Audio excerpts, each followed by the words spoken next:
5 দিনের পুলিশি হেফাজত শেষে শনিবার প্রাক্তন মন্ত্রী উদয়ন গুহকে পুনরায় আদালতে পেশ করা হয়। জাল বিল্ডিং প্ল্যান সংক্রান্ত মামলায় তদন্তের স্বার্থে আরও পুলিশি হেফাজতের আবেদন জানায় তদন্তকারী সংস্থা। শুনানি শেষে আদালত উদয়ন গুহকে আরও 4 দিনের পুলিশি হেফাজতে রাখার নির্দেশ দেয়। তদন্তকারীদের দাবি, মামলার সঙ্গে যুক্ত নথি, আর্থিক লেনদেন এবং অন্যান্য গুরুত্বপূর্ণ তথ্য যাচাই করতে আরও জিজ্ঞাসাবাদের প্রয়োজন রয়েছে। মামলার তদন্ত অব্যাহত রয়েছে। এদিন আইনজীবীরা কি জানিয়েছেন?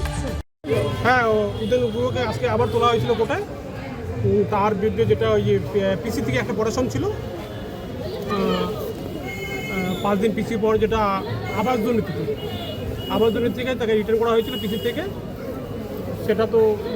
সেটা গেল একটা মামলা। আর আজকে নতুন করে তার বিরুদ্ধে তার আবার পিসি চাওয়া হয়েছিল, 14 দিনের পিসি চাওয়া হয়েছিল।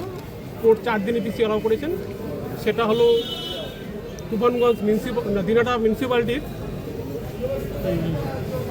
বিল্ডিং প্ল্যান দুর্নীতি মামলায়, যেটাতে ওই বিল্ডিং প্ল্যানের যেটা দুর্নীতি হয়েছিল, যেটা ওই বিল্ডিং প্ল্যান জালিয়াতি করে যেসব কালেকশন করা হয়েছিল, সেই ব্যাপারে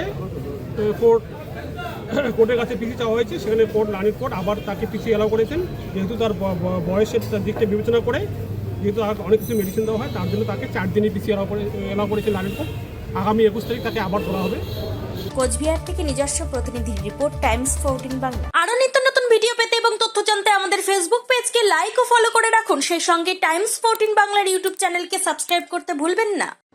মুখের উজ্জ্বলতা হারিয়ে গেছে, স্পট পড়ে গেছে, ব্রণ ভর্তি, তাই আর দেরি না করে আজই আসুন রায়গঞ্জের চণ্ডীতলায় হেলথ প্লাস মাল্টি স্পেশালিটি ক্লিনিকে এবং এখানে পান অভিজ্ঞ ডাক্তার দ্বারা ফ্রি স্কিন টেস্ট। আরো বিস্তারিত জানতে যোগাযোগ করুন 9674895169 এই নম্বরে।